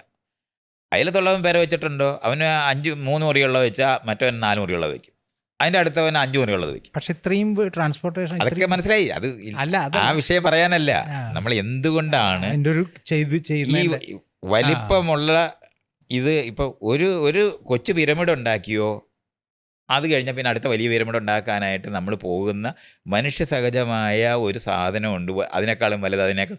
പിന്നെ എന്തുകൊണ്ടാണ് അങ്ങ് നിന്ന് പോകുന്നതെന്ന് ചോദിച്ചാൽ, ഒരു രാജ്യത്തിൻ്റെ എക്കണോമിക്സ് തകരുന്നത് വരെ ഈ മക്കൾ രാജാക്കന്മാർ മുമ്പോട്ട് കൊണ്ടുപോകും എന്നുള്ള കാര്യം അറിയണം. നമ്മൾ ആ എല്ലോറയിൽ പോയാൽ മതി, 21 ഗുഹയെങ്ങാണ്ട് അവിടെ ഉണ്ട്. എല്ലാ ഗുഹയിലും ഒരേ ബുത്തനാണ് കിടക്കുന്നത്. ഇവന്മാരെന്തിനാണ് 21 ഉണ്ടാക്കിയെന്ന് ഈ അവിടുത്തെ രാജാക്കന്മാരെ പറ്റി, അവരുടെ മക്കളെ പറ്റി നമുക്ക് അറിഞ്ഞുകൂടാമെങ്കിൽ ഒരിക്കലും മനസ്സിലാകത്തില്ല. അവരുടെ പരസ്പരമുള്ള ഒരു മത്സരത്തിൽ ഇവർ എൻ്റെ അച്ഛൻ ഉണ്ടാക്കിയതിനേക്കാളും ഇച്ചിരി വലിയ ഒരു ഗുഹയും കൂടെ ഉണ്ടാക്കണം. അല്ലാതെങ്കിൽ ഒരു 21 ഗുഹയിലും പോയി തൊഴാനല്ലേ പോകുന്നത്. ഈ ആദ്യത്തെ ഗുഹയെ തൊഴുതി കഴിഞ്ഞ് കൂടുതൽ ബുദ്ധനെ തൊഴാനൊന്നും നോക്കത്തില്ലല്ലോ. പക്ഷേ ഇത് ഉണ്ടാക്കുക ചെറിയതിനകത്തുനിന്ന് തുടങ്ങി ഏറ്റവും വലിയ പ്രതിമകൾ ഉണ്ടാക്കുക എന്ന് പറയുന്നത് മനുഷ്യരുടെ സ്വപ്നമാണ്. ഒരു കെട്ടിടം ഉണ്ടാക്കി കഴിഞ്ഞാൽ അതിനേക്കാളും വലിയ കെട്ടിടം അപ്പുറത്ത് വേറൊരു രാജ്യത്ത് ഉണ്ടാക്കുക എന്ന് പറയുന്നത്, ശത്രു രാജ്യത്ത് ഉണ്ടാക്കുക എന്ന് പറയുന്നത്, അല്ലെങ്കിൽ നമ്മളാണ് ഏറ്റവും വലുതെന്ന് കാണിക്കുന്നവരെല്ലാം ഉണ്ടാക്കും. പൊക്കം ഉള്ളത് ഉണ്ടാക്കുക എന്ന് പറയുന്നത് എന്നും മനുഷ്യർ ചെയ്തുകൊണ്ടിരിക്കുന്ന ഒരു ഈ കാര്യമാണ്. പില്ലേഴ്സ് ഒരു ടെമ്പിൾ പില്ലേഴ്സിന്റെ മുകളിലുള്ള അതൊക്കെ അന്ന് ടെമ്പിളായിരുന്നു ഉണ്ടാക്കുന്നതുകൊണ്ടാണ് ടെമ്പിൾ. ഇപ്പോൾ നമ്മൾ ഗ്രീസിലൊക്കെ നമ്മൾ നോക്കിയാൽ മതി, എന്തുമാത്രമാണ് ഉണ്ടാക്കുന്നത്. അപ്പോൾ ഈ സ്റ്റാച്യു ഉണ്ടാക്കുമ്പോൾ ഇതുവരെ ഉണ്ടാക്കിയ സ്റ്റാച്യുവിനേക്കാൾ 1/2 ഇഞ്ച് പൊക്കമുള്ള ഒരെണ്ണം കൂടെ ഉണ്ടാക്കി വലുതായിട്ട് കാല് മേളി വെക്കണമെന്ന് പറയുന്ന ഈ ഒരു കൊതിയുടെ ലോകം ഉണ്ടെന്നുള്ളത് നമുക്കിതിങ്ങനെ കാണാം. അല്ലെങ്കിൽ ഒരു കാലത്ത് നമുക്കിത് വിശദീകരിക്കാനൊക്കത്തില്ല, ഇത്രയാണ് എന്തിനാ ഉണ്ടാക്കിയെന്ന്. ഇപ്പം ഇതിൻ്റെ അതിഭൗതികമായതും ഭയങ്കര സയൻസ് എന്ന് പറയുന്ന നിലവാരത്തിലുള്ള വിശദീകരണങ്ങളൊക്കെ കൊടുക്കുമ്പോൾ അടുപ്പിച്ച് എങ്ങനെയാണ് ഇത് ഇത്രയും സാധനം എന്ന് പറഞ്ഞാൽ അതിന് ഒരു ലോജിക്ക് വേറെ ഇല്ല. അതേസമയം മനുഷ്യരാണെന്നുണ്ടെങ്കിൽ ഇത് ചെയ്യും എന്നുള്ള കാര്യത്തിൽ സംശയമൊന്നും വേണ്ട. ഒരുത്തനൊരു പ്രതിമ ഉണ്ടാക്കിയോ അതിനേക്കാളും വലിയ പ്രതിമ ഉണ്ടാക്കാനോ അല്ലെങ്കിൽ അതിനേക്കാളും ഭംഗിയുള്ള പ്രതിമ ഉണ്ടാക്കാനോ നിരന്തരം ശ്രമിക്കുന്ന ഒരു ജീവിയാണ് നമുക്ക് കാണാൻ പറ്റും. അത് ഈ മരണത്തിലൂടെ ഒരു തുടർച്ചയുണ്ടെന്നുള്ളത് കൊണ്ട് അത് വേറെ, അതല്ല ഈ ഒരാളുടെ സാന്നിധ്യം സ്ഥാപിക്കാനും അതാണ് അടുത്ത തലമുറ ഒരാൾ ചെയ്തു വെച്ചിരിക്കുന്നതിനേക്കാളും അല്പം കൂടെ വലുതുണ്ടാക്കുക എന്ന് പറയുന്ന രീതിയിലുള്ള ഒരു രീതി കൊണ്ടാണ് നമുക്ക് ഈ 21 ഗുഹയുണ്ടാക്കുന്നത്. ഇനി അവിടുത്തെ അവിടുത്തെ ഒരു കൈലാസത്തിനെ പറ്റി ഇവിടുത്തെ ഈ RSSകാർ നിരന്തരം അതുപോലൊരു സംഭവം ഇല്ലെന്ന് പറഞ്ഞാൽ അവിടെ ഈ ഗുഹയുണ്ടാക്കുന്ന ടെക്നോളജി എന്ന് പറഞ്ഞാൽ ഡെക്കാൻ പ്ലേറ്റോ ഉണ്ടായത് ഈ ലോകത്തിലെ ഇപ്പം നമ്മുടെ അറിവിനകത്ത് 2ാമത്തെ ഏറ്റവും വലിയ അഗ്നിപർവ്വതം പൊട്ടിയിട്ട് അത് ലക്ഷക്കണക്കിന് വർഷം പൊട്ടിയിട്ട് ഉണ്ടായ പ്ലേറ്റോയാണ് ഈ ഡെക്കാൻ പ്ലേറ്റോ എന്ന് പറയുന്നത്. അവിടെ ഈ പാറയ്ക്കകത്തേക്ക് തുരക്കാൻ പറ്റും. നമ്മൾ സാധാരണ പാറ എടുത്ത് ചെത്തി മിനുക്കി രൂപം ഉണ്ടാക്കുക എന്നല്ലേ പറയുന്നത്. ഇതങ്ങനെയല്ല, കുറച്ചുകൂടെ സോഫ്റ്റ് ആയ ഒരു മെക്കാനിസമാണ് ഈ ആ പാറ. അതിൻ്റെ ഉള്ളിൽ കൂടെ സാൻഡ്സ്റ്റോൺ എന്ന് അതിന് പറയുന്നത്. ആ സാൻഡ്സ്റ്റോൺ എന്ന് പറയുന്ന സാധനത്തിനകത്തേക്ക് നമുക്കുണ്ടാക്കിയും രൂപങ്ങളും സാധനങ്ങളും ഉണ്ടാക്കിയാൽ അത് ഒരു പാറ പൊട്ടിച്ചു കൊണ്ടുവന്ന് രൂപമാറ്റം വരുത്തുന്ന പോലെ അല്ല, പാറയ്ക്കകത്തേക്ക് ചെയ്യാൻ പറ്റും. ഈ ഒരു സാധനം ഒരിക്കൽ ചെയ്യാൻ പഠിച്ചതോടാണ് ആ സംഭവം. അപ്പോൾ നമ്മളിപ്പോൾ കണ്ടാൽ അത്ഭുതകരമായി ഇതിങ്ങനെ നിൽക്കുകയാണെന്ന് തോന്നും. പക്ഷേ ആകെ അതിൻ്റെ ചുറ്റിനുമുള്ള സാധനം ഇങ്ങനെ ഇളക്കി കളഞ്ഞെന്നുള്ളത് പോലെയാണ് ഈ സാധനം നിൽക്കുന്നത്. അല്ലാതെ അത് പൊക്കി പിടിക്കാനോ എടുക്കാനും പറ്റുന്ന യാതൊരു നീഡും ഇല്ല. സാൻഡ്സ്റ്റോണുമായിട്ട് ബന്ധപ്പെട്ടുണ്ടായ ഒരു വലിയ സ്ട്രക്ചറാണ് നമ്മൾ ഈ പറയുന്ന കൈലാസം എന്നൊക്കെ പറയും. അപ്പം ആൾക്കാർക്ക് എപ്പോഴും കൈലാസം എന്ന് പറഞ്ഞാൽ ഉടനെ ടിബറ്റിലുള്ള കൈലാസമാണെന്ന് വിചാരിച്ചിട്ട് ഇത് രണ്ടും കൂടെ കൺഫ്യൂസ്ഡ് ആയിട്ട് സംസാരിക്കുകയും ചെയ്യും. ഇവിടെ ഇപ്പൊ ഈ ഇന്ത്യയിൽ കൈലാസത്തിനെ കോപ്പി അടിച്ച് ഇമിറ്റേറ്റ് ചെയ്ത് ആ കൈലാസം ഒന്നും ഇല്ല, ഇതൊരു ശിവക്ഷേത്രമാണ്. എല്ലോറയിലുള്ള അത് അതിന്റെ തൊട്ടപ്പുറത്ത് അതുപോലത്തെ ഇഷ്ടം പോലെ ക്ഷേത്രങ്ങളുണ്ടെന്നുള്ള കാര്യം നമ്മൾ അറിയേണ്ടതുണ്ട്. അജന്ത എല്ലോറ കേവ്സ് എന്ന് പറയുന്നത് അതിൻ്റെ അകത്ത് ഒരെണ്ണമാണത്. അപ്പോൾ അത് ഇതൊക്കെ എന്ന് പറഞ്ഞാൽ ഇപ്പം ഇത് ഇന്ത്യയിലൊരു വലിയ എന്ന് പറഞ്ഞാൽ നമ്മളൊക്കെ അറിയാത്തത്രയും കാലം പഴക്കമുള്ള ഒരു ചരിത്രം ഇവിടെ ഉണ്ടെന്ന് ഉണ്ടാക്കുന്ന ചരിത്രം നിർമ്മിച്ചുകൊണ്ടിരിക്കുന്ന ഈ വടക്കേ ഇന്ത്യൻ നീഡ് കൊണ്ടാണ് സത്യത്തിൽ ഇപ്പോൾ അത്തരത്തിലുള്ള സാധനങ്ങൾ മുഴുവൻ ഉൽപ്പാദിപ്പിച്ചുകൊണ്ടിരിക്കുന്നത്. അതേ സമയത്ത് ലോകവ്യാപകമായിട്ട് തീരപ്രദേശങ്ങളിലായിരുന്നു നഗരങ്ങളൊക്കെ ഉണ്ടായിരുന്നത്. ആ ഉണ്ടായിരുന്നത് മുഴുവനും വെള്ളം ഐസേജ് കഴിഞ്ഞിട്ട് വെള്ളം റൈസ് ചെയ്ത സമയത്ത് അത് മുഴുവൻ കടലിനടിയിൽ പോയിട്ടുണ്ട്. ആ കടലടിയുകൊണ്ട് കടലിനെ ലോകത്ത് എവിടെ പോയാലും കോണ്ടിനെൻ്റൽ ഷെൽഫിൻ്റെ അവിടെ കടലിൽ പരിശോധിച്ച് നോക്കിയാൽ വലിയ നഗരങ്ങൾ വെള്ളത്തിൽ കിടക്കുന്ന കാണാൻ പറ്റും. അപ്പോൾ ഇതുപോലുള്ള സംഭവങ്ങൾ അന്റാർട്ടിക്കിന്റെ കീഴിൽ എന്തോ വലിയ അന്റാർട്ടിക്കിന്റെ കീഴിൽ അങ്ങനെ എന്തോ ഒരു വലിയ ഐസ് പാളിയുടെ കീഴിൽ ഇങ്ങനെ ഭയങ്കര തടാകങ്ങളും അതും ഇതൊക്കെ ഉണ്ട്. അല്ല, ഐസ് പാളിയുടെ താഴെ ഉള്ള തടാകം എന്ന് പറയുന്നത് മണ്ണിനടിയിലൊന്നുമല്ല, ഐസിന്റെ അകത്തുള്ള തടാകങ്ങളാ. അത് യഥാർത്ഥത്തിലുള്ളതാണ്. അത് പക്ഷെ മനുഷ്യൻ ഉണ്ടാക്കിയതൊന്നുമല്ല, അത് ഉള്ളതാണ്. അവിടെ മൈക്രോബ്സ് ഉണ്ടെന്ന് കണ്ടുപിടിച്ചു. അത് നമ്മൾ നേരത്തെ ഈ വിഷയം നേരത്തെ പറഞ്ഞതാണ്. നമ്മൾ മൈക്രോബ്സ് അവിടെ ഉണ്ട് എന്ന് കണ്ടെത്തുന്ന കാലാവസ്ഥയിൽ ഏത് സാഹചര്യങ്ങളിലും സർവേ ചെയ്യുമെന്ന് പറയുന്നത് അതൊക്കെ നമുക്ക്. പക്ഷേ ഈ പിരമിഡിന്റെ ഇതിൽ ഇതിന്റെ ട്രാൻസ്പോർട്ടേഷന്റെ ടെക്നോളജി അല്ല, അതിനെ പറ്റിയൊക്കെ ഇഷ്ടംപോലെ റിസർച്ചും സാധനങ്ങളും ക്വാറി കണ്ടുപിടിച്ചു എന്നുള്ളത് കൊണ്ട് തന്നെ ട്രാൻസ്പോർട്ടേഷൻ്റെ മെക്കാനിസങ്ങൾ മാത്രം എന്ന് പറഞ്ഞാൽ 100-200 വർഷമൊക്കെ എടുത്തിട്ടാണ് ചിലതൊക്കെ ചെയ്തിട്ടുള്ളത്. തുടങ്ങിയ സാധനങ്ങളൊക്കെ അത് പലതരത്തിലുള്ള ട്രാൻസ്പോർട്ട് ചെയ്ത് കൊണ്ടുവന്ന മെക്കാനിസം മാത്രമാണ്. അത് വർഷങ്ങളെടുത്ത് ചെയ്യുന്ന ഒരു സാധനമായത് കാരണം കൊണ്ട് മനുഷ്യരുടെ നമുക്ക് സാധാരണഗതി മനുഷ്യർ ചെയ്യത്തില്ലെന്ന് വിചാരിക്കുന്ന കാര്യങ്ങൾ ചെയ്യാൻ പറ്റും എത്രയും സമയം കൊണ്ട്. ആ സമയം ട്രാൻസ്പോർട്ടേഷൻ, പിന്നെ അത് അതിൻ്റെ പ്രിസിഷൻ, അതെല്ലാം ഞാനിതൊന്നും നമ്മൾ മനസ്സിലായി എന്നല്ല മനസ്സിലാവാ. പക്ഷെ അതും ഈ അത്ഭുതങ്ങള് മാത്തമെറ്റിക്സ് മനുഷ്യർ കണ്ടുപിടിച്ച ആ സമയം തൊട്ട് അസാധാരണമായ ഒത്തിരി കാര്യങ്ങൾ നമ്മൾ ചെയ്തിട്ടുണ്ട്. ഇത്രയും നമ്മൾ അറിയേണ്ടതുണ്ട് മാത്തമെറ്റിക്സ് എന്ന് പറയുന്നത്. അപ്പോൾ മാത്തമെറ്റിക്സ് ഏതെങ്കിലും ഒരിടത്ത് മനുഷ്യർ ആദ്യമായിട്ട് കണ്ടുപിടിക്കുക മാത്രമല്ല, പല സമൂഹങ്ങളിലും കണ്ടുപിടിച്ചിട്ടുണ്ട്. അപ്പോൾ കണ്ടുപിടിക്കാൻ തുടങ്ങിയതോടെ കണക്ക് പ്രകാരം എന്ത് ചെയ്യാൻ, അപ്പോൾ ഇപ്പുറത്തെ ഒരു വെയിറ്റ് വെച്ചാൽ മറ്റേത് പൊക്കാൻ പറ്റുമെന്ന് പറയുന്നത് ഈ ലിവറിൻ്റെ സിസ്റ്റങ്ങൾ, ഇങ്ങനെയുള്ള സാധനങ്ങളൊക്കെ വരികയും ഈ പുള്ളികൾ കണ്ടുപിടിക്കുക, ഇതുപോലുള്ള മെക്കാനിസങ്ങൾ അങ്ങ് പെട്ടെന്നാണ് മാത്തമെറ്റിക്സിൻ്റെ ലോകം ഓപ്പൺ ചെയ്ത് കിട്ടുന്ന സമയത്ത്. ഏത് സമൂഹത്തിനകത്ത് മാത്തമെറ്റിക്സ് ഓപ്പൺ ചെയ്തിട്ടുണ്ടോ അതും വളരെ മിസ്റ്റീരിയസ് ആയ ലോകത്തിൻ്റെ എന്ന് പറഞ്ഞാൽ പ്രപഞ്ചത്തിനൊരു ഭാഷയുണ്ടെങ്കിൽ അത് മാത്തമാറ്റിക്സ് ആണ് എന്ന് നമ്മൾ കാണുന്നിടത്ത് എത്തിപ്പോയിട്ടുണ്ട്. അപ്പോൾ നമ്മൾ ഈ ഇപ്പം ചെടികൾ രണ്ട് വശത്തേക്ക് ഇലകൾ വരിക, 4 വശത്തേക്ക് ഇലകൾ വരിക എന്ന് പറയുന്ന മാത്തമാറ്റിക് എന്ന് പറഞ്ഞാൽ ഈ ആകർഷണശക്തി നിൽക്കുന്ന സ്ഥലങ്ങളിലെ ഇലകളുടെ വിന്യാസം മാത്തമാറ്റിക്കൽ സീരീസിന്റെ ഫിബൊനാച്ചി സീരീസ്. അത് തന്നെ ആ ഫിബൊനാച്ചി സീരീസിനെ പറ്റിയാണ് സത്യത്തിലെ ഏറ്റവും കൂടുതൽ പ്രപഞ്ചത്തിനകത്ത് ഒരു വലിയ മാസ്റ്റർ മൈൻഡ് ഉണ്ടെന്ന് കണ്ടെത്തുന്നതിന് ഇത് മുഴുവൻ ഉപയോഗിച്ചിട്ടുണ്ട്. അപ്പോൾ അതൊക്കെ എങ്ങനെയാണ് സംഭവിക്കുന്നതെന്നുള്ളത് ഈ തരത്തിലുള്ള അലൈൻമെൻറ്റുകൾ ഉണ്ടാകുമ്പോൾ നമ്മൾ നേരത്തെ പറഞ്ഞില്ല, എമർജൻസസ് എന്ന് പറയുന്ന പോലുള്ള മേഖലകൾ ഇഷ്ടം പോലെ ഉണ്ടായിരുന്നുള്ളതിന് സംശയമൊന്നും നമുക്ക് വേണ്ട. നമുക്ക് അതിനകത്ത് കൺഫ്യൂഷനും ഇല്ല. അങ്ങനെ എന്തുകൊണ്ടാണ് അതങ്ങനെ വരുന്നതെന്ന് പറഞ്ഞാൽ ഇതേ ഒരു പ്രശ്നം, ജീവിതത്തിൻ്റെ പ്രശ്നങ്ങൾ പരിഹരിക്കുന്നതിന് ആയിരക്കണക്കിന് പരിഹാരങ്ങൾ ജീവൻ കണ്ടുപിടിച്ചിട്ടുണ്ടെന്നുള്ളതാണ് പലതരത്തിലെ പരിഹാരങ്ങളുണ്ടെന്നുള്ളതാണ്. സാധ്യതകൾ അനന്തമാണ്. അതെ, ആ സാധ്യതകൾ അനന്തമായിരിക്കുന്ന കാരണം കൊണ്ട് തന്നെ വ്യത്യസ്തതകളായ അലൈൻമെൻറ്റുകൾ ഉണ്ടാക്കിയാണ് ഇതെല്ലാം ചെയ്തിട്ടുള്ളത്. അപ്പോൾ സർക്കിൾ രൂപപ്പെടുന്നതും ചതുരങ്ങൾ രൂപപ്പെടുക എന്നൊക്കെ പറയുന്നത് വളരെ സ്വാഭാവികമായിട്ട് തന്നെ ഉണ്ടാകുന്ന ഒത്തിരി മെക്കാനിസങ്ങൾ ലോകത്തുണ്ട്. കാറ്റടിച്ചിട്ടുണ്ടാകുന്ന വേവ്സ്, ഈ മണ്ണിനകത്തുണ്ടാകുന്ന വേവ്സിന് എത്ര പാറ്റേൺസ്, അതും നമുക്ക് ഇമാജിൻ ചെയ്യാൻ പറ്റാത്ത നിലവാരത്തിൽ സിമെട്രിക് ആയിട്ടുള്ള പാറ്റേൺസ് ഒക്കെ ഉണ്ടാകും. അത് കണ്ടിട്ട് ആരാണ്ട് കുത്തിയിരുന്നുണ്ടാക്കിയതുപോലെ തോന്നിപ്പോവും. അപ്പോൾ ഇങ്ങനെ വരുന്ന ഒരു ലോകം കൂടെ ആണ് നമ്മുടേത്. നമ്മുടെ ഈ അഭ്യൂഹങ്ങളുടെ കാര്യം പറഞ്ഞാൽ ഈ പാറ്റേൺസ് എന്ന് പറഞ്ഞപ്പോഴാണ് ഈ പാറ്റേൺ എന്തിലും പാറ്റേൺ ആരോപിക്കുക എന്നുള്ളത് അത് മനുഷ്യരുടെ ഒരു സവിശേഷത. ലോകത്ത് പാറ്റേൺ കണ്ടെത്തുക എന്ന് പറഞ്ഞാൽ ഇപ്പം നമ്മുടെ ഒരു കയ്യിലിരിക്കുന്ന ഒരു പാത്രത്തിൽ നിന്ന് വെള്ളം തറയിലോട്ട് വീണാൽ മതി, അവിടെ ഉടനെ ഒരു രൂപം പ്രത്യക്ഷപ്പെടുന്ന കാണും. ആ പ്രത്യക്ഷപ്പെടുന്നത് കാണുന്നു എന്ന് പറയുന്നത് പകുതി നമ്മുടേതും പകുതി അവിടെ ഉള്ളതുമാണ്.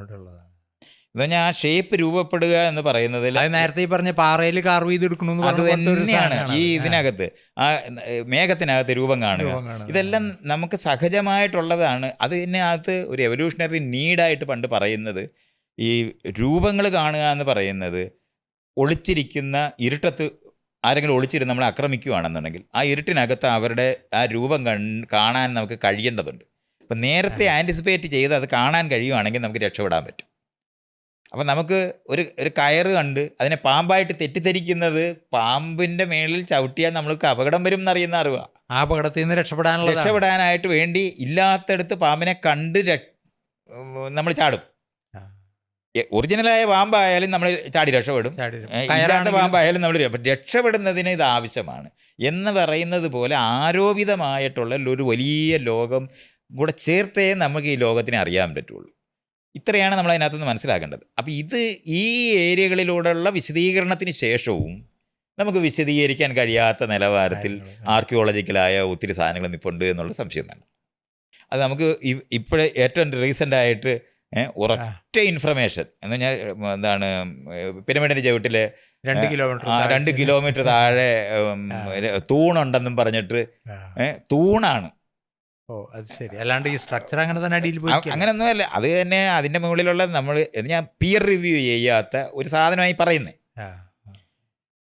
അവർ തന്നെ ഉണ്ടാക്കിയിട്ടുള്ള ഒരു ടോമോഗ്രഫി, ഞാൻ ഈ സൗണ്ട് വെച്ചിട്ട് ഇത് റീഡ് ചെയ്തെടുക്കുന്ന ഒരു മെക്കാനിസമാണ്. ശബ്ദം ഉപയോഗിച്ചിട്ടാണ് ഈ താഴോട്ട് കണ്ടുപിടിക്കുന്നത് സ്ട്രക്ചറിനെ കണ്ടത്. അപ്പോൾ അവിടെ ഒരു പാറയുണ്ടാകാം, അല്ലെന്നുണ്ടെങ്കിൽ നമ്മുടെ ഇൻ്റർപ്രിറ്റേഷൻ കൊണ്ടുകൊണ്ട് പറയുന്നത്. ഞാൻ അതിൻ്റെ ശരിക്കും പറഞ്ഞാൽ ഭയങ്കര പാടാണ്. ഇതിന് മുകളിൽ ഈ വലിയ സാധനം നിൽക്കുകയാണ്, അതുകൊണ്ട് തന്നെ അതിൻ്റെ കീഴിലുള്ളതിനെ നമുക്ക് കാണാനൊന്നും ഒക്കുകയില്ല. അപ്പോൾ അതിൻ്റെ ആ പ്രോസസ്സിനെ പറ്റി ഞാനതൊന്ന് വായിക്കുകയും ചെയ്തായിരുന്നു. ആ വായിക്കുന്ന സമയത്ത് ഇപ്പം എനിക്കിത് പറഞ്ഞു തരാൻ അറിയാത്ത അത്രയും സങ്കീർണമാണ് അതിൻ്റെ ആ പ്രോസസ്സ്. അതായത് താഴത്തുള്ള സ്ട്രക്ചറിനെ കുറിച്ച് അവർ പഠിക്കാൻ അവർക്ക് ആകെ ഒരു ചെറിയൊരു ഇൻഫർമേഷനാണ് ഉള്ളത്. ആ ഇൻഫർമേഷൻ ഇവർ ഇൻ്റർപ്രറ്റ് ചെയ്തിട്ടാണ് ആ സാധനം ഉണ്ടാക്കിയിട്ടുള്ളത്, പേപ്പർ എഴുതിയിട്ടുള്ളത്.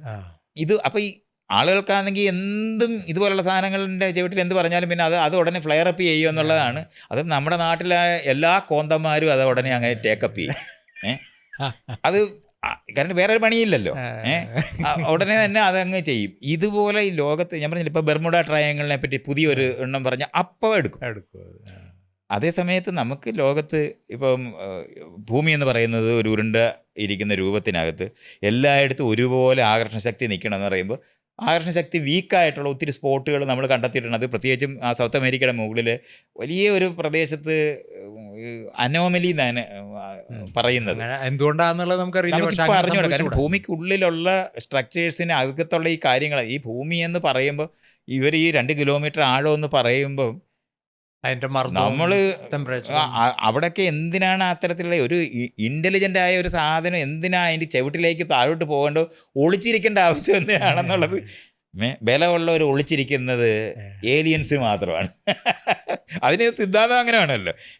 പ്രപഞ്ചം എന്ന് പറഞ്ഞാൽ വേറൊരു ഗ്രഹത്തിൽ നിന്ന് ഇവിടെ വരെ വരാൻ പറ്റുന്ന ഏലിയൻസ് ആണ്. അവർക്ക് ഇവിടെ വന്നിട്ട് ഇവിടുത്തെ ഈ പേട്ടങ്ങളെല്ലാം പേടിച്ചിട്ട് ഒളിച്ചിരിക്കേണ്ടി വരുന്നത്, മറിഞ്ഞിരിക്കേണ്ട ആവശ്യം ഇതൊക്കെ എന്തിനാണെന്ന് ചോദിച്ചാൽ ഇവന്മാർക്ക് മാത്രമേ അറിയാവൂ. അല്ല, പിന്നെയുണ്ട് ഈ എനർജി, മറ്റേ പവർ ജനറേഷൻ. ഇതൊക്കെ ചെയ്യുന്ന നാട്ടുകാരെ കാണാൻ ചെയ്യത്തില്ലേ? ഈ നാട്ടുകാരെ പേടിക്കേണ്ട കാര്യമില്ലല്ലോ. നമ്മൾ ഉറുമ്പിനെ പേടിച്ചിട്ട് നമ്മൾ പേര വയ്ക്കാതിരിക്കുവോ? നമ്മളെപ്പോലെ നമ്മൾ ശരിക്കും ഉറുമ്പുകളായിട്ട് മാറും. വേറൊരു ഗ്രഹത്തിൽ നിന്ന് ഇവിടെ വരാൻ കഴിവുള്ള ഒരു ഇന്റലിജന്റ് ബീയിങ്ങിനെ സംബന്ധിച്ചോളം നമ്മൾ ഉറുമ്പിന്റെ നിലവാരം പോലും കാണത്തില്ല, ബാക്ടീരിയയുടെ ലെവലിലായിരിക്കും. അത്രയും അപ്രസക്തമായി പോകും. അപ്പോഴും നമ്മളെ ആരും അറിയാതെ ഇതിനകത്ത് ഈ പ്രപഞ്ചത്തിൽ ഒളിച്ചിരിക്കണമെന്ന് ആലോചിക്കണമെങ്കിൽ അസാമാന്യമായ വിവരക്കേട് ഉണ്ടെങ്കിലേ പറ്റൂ. അത് വെച്ചിട്ട് അങ്ങനെ കാച്ചിക്കൊണ്ടിരിക്കും. അപ്പം ഈ ഏരിയകൾ നമുക്കിതിൻ്റെ ലോജിക്ക് നമ്മൾ മനസ്സിലാക്കാനുള്ളത്, നമുക്കറിയുന്ന എന്ന് പറഞ്ഞാൽ തൊട്ടടുത്തുള്ള ഏറ്റവും അടുത്തുള്ള നക്ഷത്രം തന്നെ 4.5 ലൈറ്റ് ഇയർ അകലെയാണ്. അവിടെ ഒരു ഗ്രഹം പോലും ഇല്ല. ആയിരക്കണക്കിന് ലൈറ്റ് ഇയർ അകലെ ഉള്ളിടത്തൊക്കെയാണ് നമ്മളിപ്പോൾ കാണുന്ന ഈ പ്ലാനറ്റ്. അത് തന്നെ പ്ലാനറ്റിനെ കണ്ടിട്ടൊന്നുമല്ല ഈ പറയുന്നത്. ഒരു വെളിച്ചത്തിന് മുന്നിൽ ഒരു നിഴൽ പോലെ വന്നു പോയി എന്ന് പറയുക കാരണം കൊണ്ട് അവിടെ ഒരു ഗ്രഹം ഉണ്ടെന്ന് പറയുന്നു എന്നുള്ളതേ ഉള്ളൂ. അല്ലാതെ വേറെ യാതൊരു തരത്തിലെ സാധനം ഒരു തെളിവ് ഉണ്ടായിട്ടല്ല ഇത് പറയുന്ന പോലും. ഈ മറ്റേ സൂപ്പർ എർത്ത് എന്നൊക്കെ പറഞ്ഞ് കൺസെപ്റ്റൊക്കെ വെച്ച് നമ്മളിങ്ങനെ പറയുമ്പം എന്തോ ഭയങ്കര തെളിവോടെ പറയുന്ന പോലെ പറയുന്നത് കഴിഞ്ഞാൽ ആകെ ഒരു നിഴൽ കണ്ടു എന്നുള്ളത് വെച്ചിട്ടാണ് ഈ പറയുന്നത്. അപ്പോൾ ഇത് എന്നിട്ട് അവിടെ പിന്നെ അങ്ങ് ഇമാജിനേഷൻ അങ്ങ് വർക്ക് ചെയ്തിട്ടാണല്ലോ ഈ ഇൻ്റലിജൻറ്റ് ബീയിങ്സ് എല്ലാം അവിടുന്ന് വണ്ടി കയറി വരണം എന്ന് പറയുന്നത്. ഇത്രയും ഡിസ്റ്റൻസിൽ ആൾക്കാർ ഇവിടെ വരെ എത്തുന്ന ആൾക്കാരെ സംബന്ധിച്ചോളം നമ്മൾ ഉണ്ടെന്ന് പോലും അവർ റെക്കഗ്നൈസ് ചെയ്യാൻ കഴിവില്ലാത്തത്രയും. നമ്മളിപ്പോൾ കാട്ടി നടക്കുമ്പോൾ അവിടെ ചെതലുണ്ട്, അവിടെ ഉറുമ്പുണ്ട്, അതിനെപ്പറ്റിയൊക്കെ നമ്മൾ അതിൻ്റെ മണ്ടയിലങ്ങനെ ഇരുന്ന് ചന്തിക്ക് കടിക്കുകയാണെങ്കിൽ അതാണ് നമ്മൾ AK-47 വെച്ച് അവൻ്റെ ചന്തിക്ക് വെടി വെച്ചാൽ അത്രയും അറിവ് ഇവിടെ എന്ത് ചൊറിയുന്ന സാധനം ഉണ്ടെന്നായിരിക്കും ആകെ അനുഭവിക്കുന്നത്. കാരണം അത്രയും പ്രസക്തിയെ നമുക്കുള്ളൂ. അവരുടെ നോളജിന്റെ അല്ലെങ്കിൽ അത്രയും നോളജും അത്രത്തോളം അഡ്വാൻസ്ഡ് സിവിലൈസേഷൻ മാത്രമേ ഈ ട്രാവൽ ചെയ്ത് വരാൻ കഴിയുള്ളെന്നെങ്കിലും നമ്മൾ ഓർക്കണ്ടേ. ഇതൊന്നുമില്ലാതെ നമ്മൾ വളരെ പ്രധാനപ്പെട്ടവരാണെന്ന് അവർ വിചാരിക്കുന്നു എന്നാണ്. നമ്മളിവിടെ ഈ സ്വല്പം ബുദ്ധിയുള്ള ഈ ഡോൾഫിനോട് പോലും നമ്മൾ ഇതുവരെ മര്യാദയ്ക്ക് പെരുമാറിയിട്ടില്ല, ഒക്ടോപസിനോട് പെരുമാറുന്നില്ല. അപ്പോഴാണ് നമ്മൾ ഈ പറയുന്ന അവർ ഇതൊക്കെ ഇങ്ങനെ ആൾക്കാർക്ക് അങ്ങ് ഇമാജിൻ ചെയ്യാൻ പറ്റുന്നുണ്ട്. പിന്നെ മാത്രമല്ല പറയാനേ പറ്റുള്ളൂ. നമ്മൾ ഈ പഴയ കാലത്തെ ആളുകൾ വളരെ അഡ്വാൻസ്ഡ് ആയിരുന്നു, അല്ലെങ്കിൽ അവർ ഭയങ്കര അറിവുള്ളവരായിരുന്നു, അല്ല ആകെ ഒരു എന്ന് പറഞ്ഞാൽ ഇതുവരെ നമുക്ക് ആൾക്കാർക്ക് പറയാവുന്ന ഒരു സാധനമാണ്. നമുക്ക് ഇത് വിശദീകരിക്കാൻ കഴിയാത്ത കുറച്ച് ആർക്കിയോളജിക്കലായിട്ടുള്ള സാധനങ്ങൾ നമ്മൾ കണ്ടുപിടിച്ചിട്ടുണ്ട്. ആ കണ്ടുപിടിച്ചിട്ടുണ്ട് എന്ന് പറയുന്ന സാധനങ്ങളെ വിശദീകരിക്കാനായിട്ട് ഈ ഐസ് ഏജ് തീരുന്ന 10,000 ഇയേഴ്സിന് മുമ്പ് അതിൻ്റെ ഐസ് ഏജിൻ്റെ മാക്സിമം നിന്നിരുന്ന ആ ടൈമിൽ ഒരു വികസിച്ച സമൂഹം ഉണ്ടായിരുന്നു എന്ന് സങ്കല്പിക്കുകയും അവർ ഈ ഐസ് ഏജ് പീക്ക് ചെയ്ത സമയത്ത് അവർക്ക് സർവേ ചെയ്യാൻ കഴിയാതെ കഴിഞ്ഞാൽ വികസിച്ച സമൂഹത്തിനാണ് പലപ്പോഴും സർവേ ചെയ്യാൻ കഴിയാതെ പോകും. കരുതുകൊണ്ട് അവരുടെ സാങ്കേതിക വിദ്യയുടെ മികവ് കൊണ്ട് ആ മികവിനകത്ത് ആശ്രയിച്ച് ജീവിക്കുന്നവരായിട്ട് മാറുന്നതുകൊണ്ട് സബ്സിസ്റ്റൻസ് ലെവലിൽ ജീവിക്കാൻ കഴിയാതിരിക്കുന്ന തരത്തിൽ നമ്മൾ മാറിപ്പോവും. അതിപ്പോൾ ഭൂമിയിൽ ഇപ്പോൾ ഒരു 5 ഡിഗ്രി സെൻറ്റിഗ്രേഡ് പെട്ടെന്ന് കൂടുകയാണെന്ന് വെച്ചോ, നമ്മളെപ്പോലുള്ള എല്ലാ സങ്കീർണ ജീവികളും ചത്തുപോകും, ജീവിക്കാനേ പറ്റത്തില്ല. അതേസമയത്ത് ബാക്ടീരിയയും ബാക്കിയുള്ള സകല ജീവികളും ജീവിക്കും. കാരണം അവർക്ക് ഈ പറയുന്ന വളരെ തീവ്രമായിട്ടുള്ള എക്സ്ട്രീമോ ഫയൽസ് എന്ന് വിളിക്കപ്പെടുന്ന തരത്തിലുള്ള വോൾക്കനോയുടെ അരികിലൊക്കെ ജീവിക്കാൻ കഴിവുള്ളവരായിട്ട് നിൽക്കുന്ന ഇഷ്ടംപോലെ ജീവികളുണ്ട്. അപ്പോൾ ആ ജീവികളായിട്ട് നിൽക്കുന്നവരെല്ലാവരും ഈ സംഭവം അറിയാതെ തന്നെ ജീവിച്ചു പോകും. 5 ഡിഗ്രി ഒന്നും അവർക്ക് പ്രശ്നമല്ല. ഇതേപോലെ തന്നെ വളരെ വികസിച്ച അഡ്വാൻസ്ഡ് ആയിട്ടുള്ള ആളുകൾ ആ ബേസിക് വളരെ തീവ്രമായിട്ടുള്ള സാഹചര്യങ്ങളെ മറികടന്ന് അല്ലെങ്കിൽ നമ്മളെ നമ്മളിപ്പോ നമ്മൾ എയർ കണ്ടീഷൻ ചെയ്ത മുറിക്കകത്തിരുന്ന് ശീലിച്ച ഒരാളിന് പുറത്തിറങ്ങുമ്പോൾ ഡെസർട്ട് ജീവിക്കാൻ കഴിയാനുള്ള കഴിവില്ലാതായി മാറിപ്പോകുക എന്ന് പറയുന്ന ഒരു പ്രശ്നമാണ് ഈ പറയുന്നത്.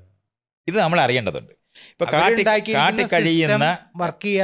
കാട്ടിക്കഴിഞ്ഞിരുന്ന മനുഷ്യർ എന്ന് നമ്മൾ പറയുന്ന, നമ്മൾ ഇന്ന് ഹണ്ടർ ഗ്യാദറേഴ്സ് ആണെന്ന് വിളിക്കുന്നവർ സബ്സിസ്റ്റൻസ് ലെവലിൽ ജീവിക്കുന്ന കാരണം കൊണ്ട് അവർക്ക് വളരെ ചൂട് കൂടിയും വളരെ തണുപ്പുമായ ഒരു സന്ദർഭത്തിലും അവരെങ്ങനെങ്കിലും സർവൈവ് ചെയ്യുന്നതിന് കഴിയും.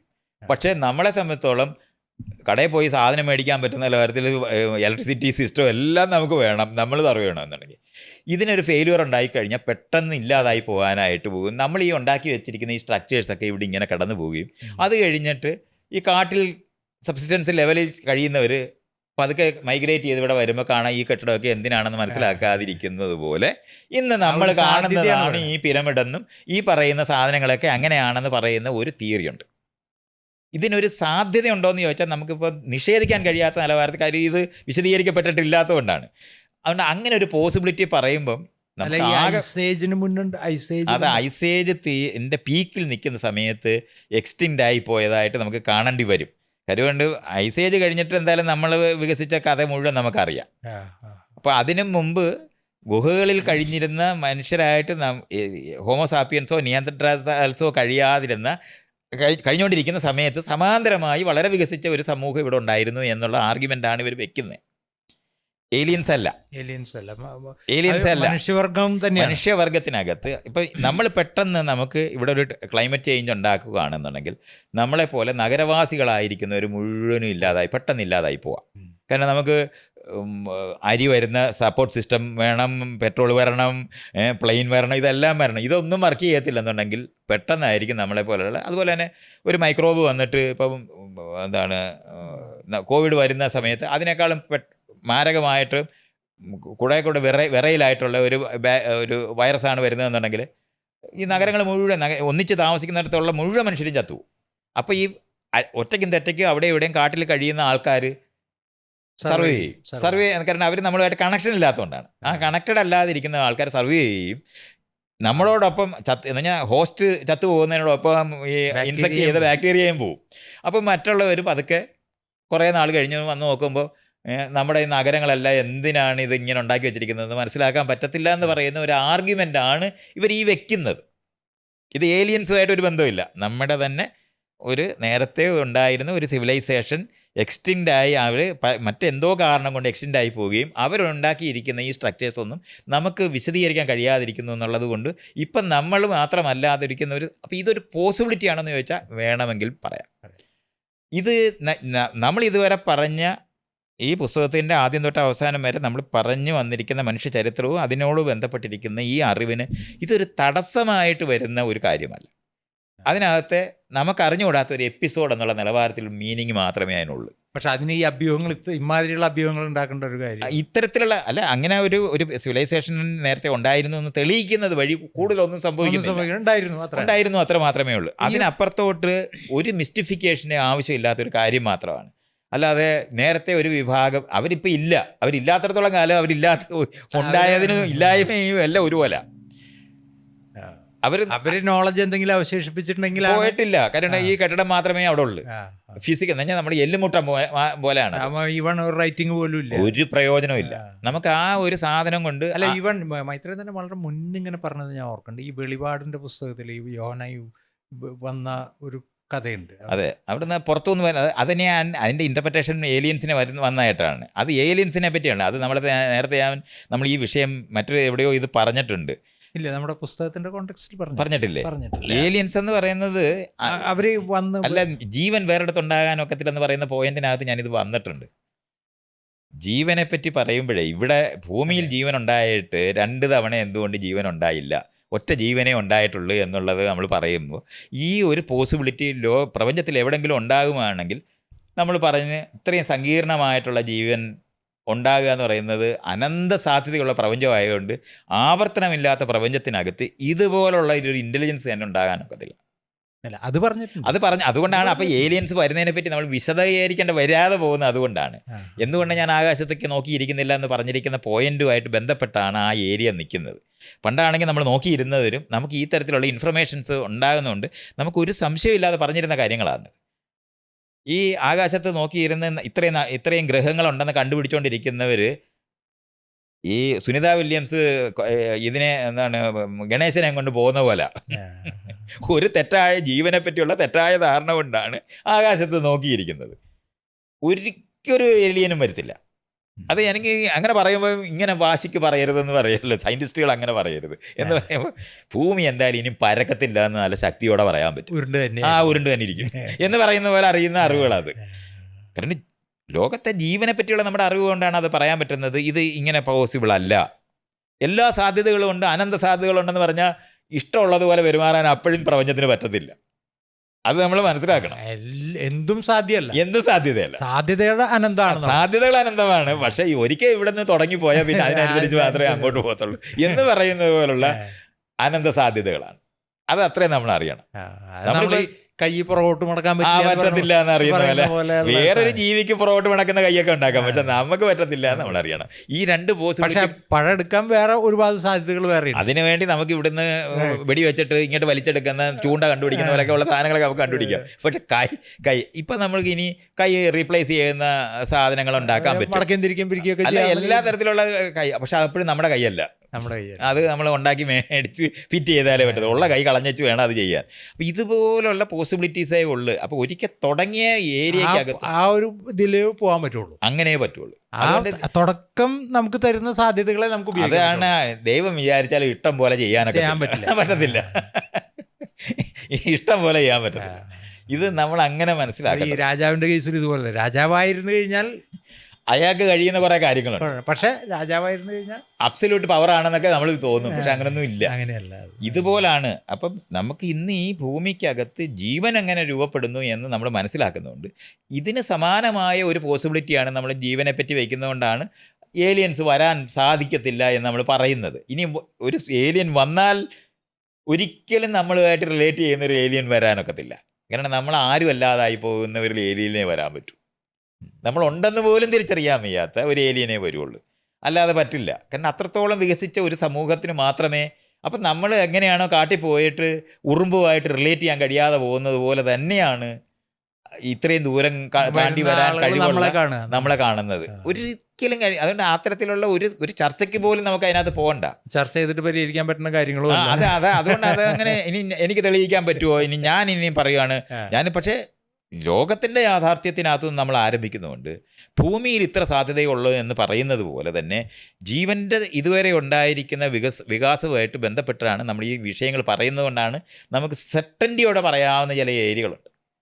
ആ ഏരിയകളെ വെച്ചുകൊണ്ടാണ് അത് പറയുന്നത്. ഇങ്ങനാണെങ്കിൽ ഇങ്ങനെ സാധ്യതയുണ്ട്, ഇത്രയേ പറ്റുള്ളൂ. ഇഷ്ടം പോലെ പെരുമാറുന്ന ഒരു പ്രപഞ്ചമല്ല. അതിനെ നമ്മൾ നാച്ചുറൽ ലോ എന്നൊക്കെ നമ്മൾ പറയുന്നത്.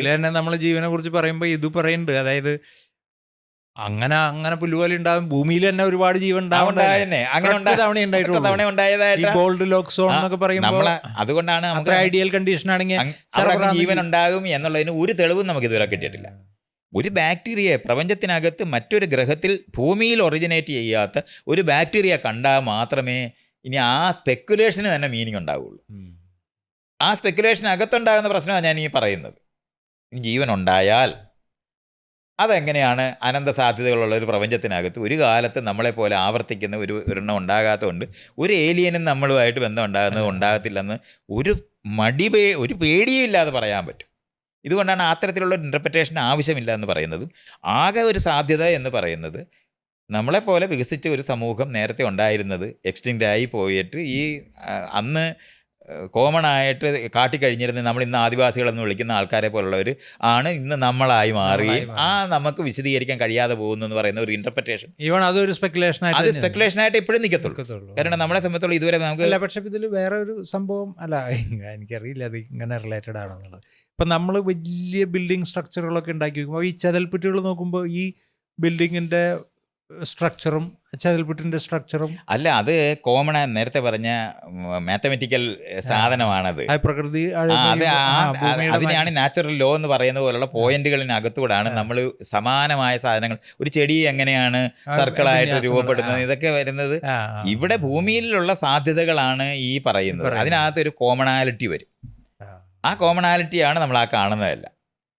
ഒരു സെൻട്രലൈസ്ഡ് ആയിട്ടുള്ള ഒരു സിസ്റ്റം ഇല്ലാതെ തന്നെ എങ്ങനെയാണ് ഒരു ഉറുമ്പൻ കൂട്ടം ഒന്നിച്ച് പ്രവർത്തിക്കുന്നതെന്ന് പറയുന്നത് എങ്ങനെയാണെന്നുള്ളത് ഇതുപോലുള്ള ഉത്തരങ്ങളാണ് അതൊക്കെ.